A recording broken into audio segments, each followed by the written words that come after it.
Hello there, welcome. Hello, hello, hello. It is Una Doyle. You can hear me okay, by the way. I just realised I hadn't plugged in my other microphone, and I want to make sure this works all right.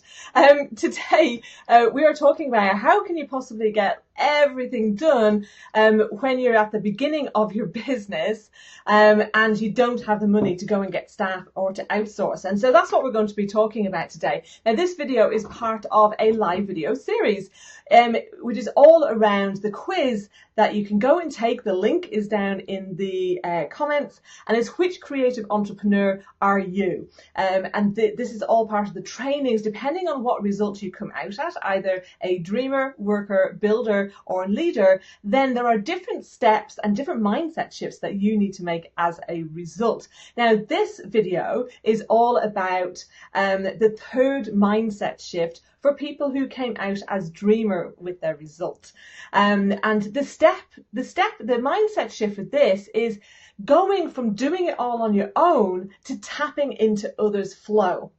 What do I mean by that? I will tell you in a moment. What I want you to do is I'm just sharing this out, and I want other people to share it out as well. And do please remember, let's have lots of hearts and get some engagement going, and then that will help Facebook to know this is a good video, and we'll share it to other people just like you, and they can benefit too. Okay, so by the way, pop any questions that you have in the comments as well as we're going along, and I'll be happy to answer them for you. All right, so what do I mean by tapping into others' flow? I want you to imagine that you are digging in a desert. Okay, and that might be what it feels like when you're trying to do everything. So you're digging in the desert, and maybe you're not getting very much water. Or maybe you're getting a trickle. Okay, at the very least, you're only going to get like a little pond. And this is often the situation that people are in when they're setting up in business and they're trying to get traction, but they kind of haven't got certain things in place yet, which makes it harder. Now, in the other videos, I talked about the 3 steps that you need to take to help you move faster and to get into traction. But you have to get, this mindset shift as well. Because what if over a few sand dunes away, there was a river? And imagine, instead of digging in the desert, you were to go and dig by the river, and that would create a tributary. Okay, so that you would have your own, it would probably start off because you got a bit of digging, you're creating a stream, but it's flowing. Okay, and it's and then the more that you dig, the more you're going to be able to tap into the flow of that existing river. So this is what you need to do in your business. So it's about making sure that you are kind of connecting and partnering with other people who you can help. Now, the way to do this is not to go, oh, hey, can you give me some work? I need some work. That is not the way to do it. Instead, what you want to be doing is going to somebody that you can see is in flow, they're doing well, and you have got some sort of skill set or expertise that will add value to them. Now, a classic example of this in the creative services is where you have people freelancing for existing creative agencies. They have clients, they have work that needs done, and when they get busier, they want to outsource some of that work, and that could be you.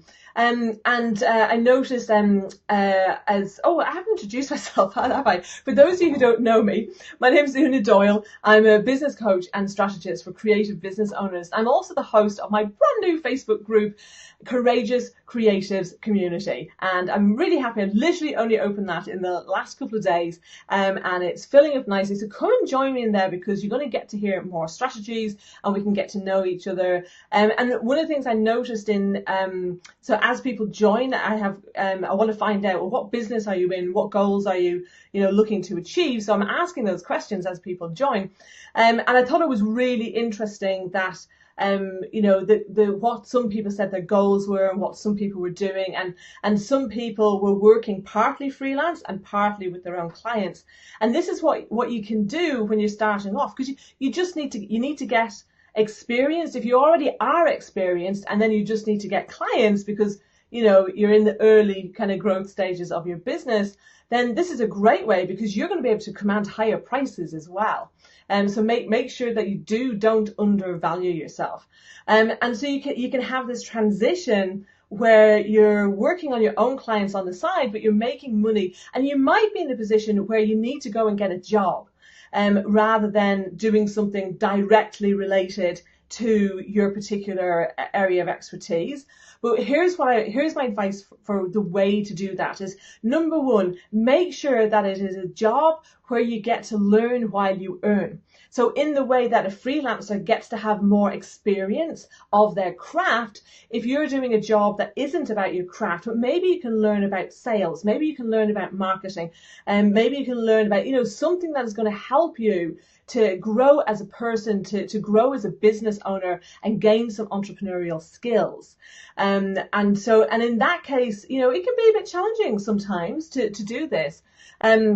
Because you're in the situation where you've got to balance a lot of things. And I think the key thing there is really making sure that you are, you've got to do the day job. Like, look at Superman. Okay. Clark Kent had to do the day job, but then he would go out and save people in his spare time, or, in his lunch hour, etc.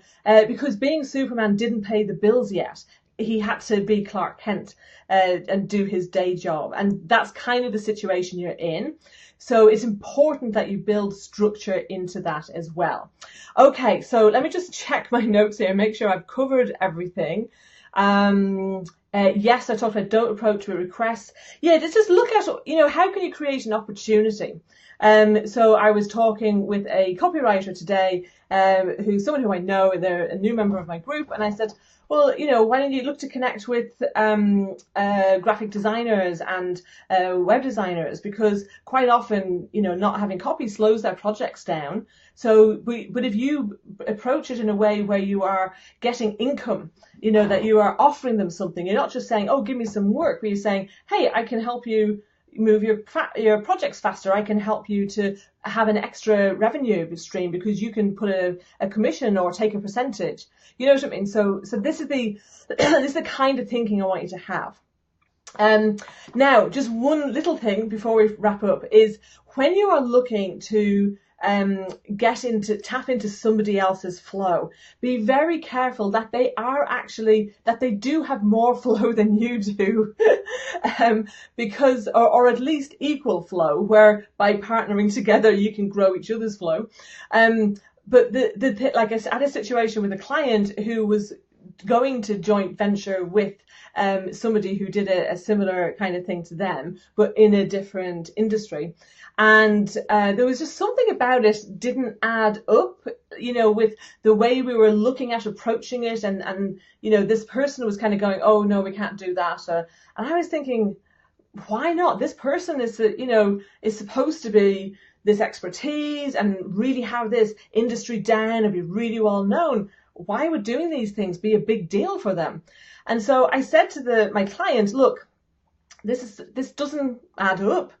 What do you think about it? And they said, you know what, you're right. My intuition has been saying something, but because I know this person very well and we're close friends, I guess I've been ignoring it. Okay, so particularly if you're looking to do some business with friends, make sure you don't ignore your intuition, because it will be telling you things you need to pay attention to. So I said, okay, we'll go and talk to the person. And when they did, and they kind of asked some pertinent questions to really establish how much in flow were they in terms of their finances and their time and all of these things. And they came back and they said, you know what, I'm actually more in flow than they are.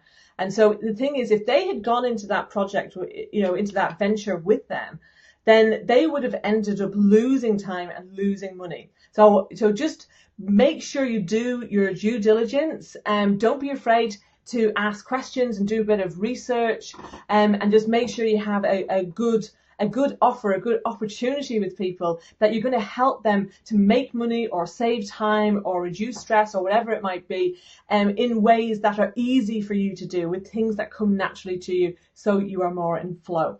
Okay, so this is the last of the videos for the dreamer level, and I'm going to carry on with the starting with the worker level after the Christmas holidays now in January. So make sure, if you haven't taken the quiz yet, click the link in the comments to do so. And yeah, I look forward to seeing you on the other side. And I trust it's been useful. If you've got any questions, in fact, let me just double check. I'm not seeing any comments coming through. I'm not sure if that's my phone on Facebook, but I can come back and answer things anyway. All right, thank you very much. Have a great time over the holidays, and I will see you again soon. Bye.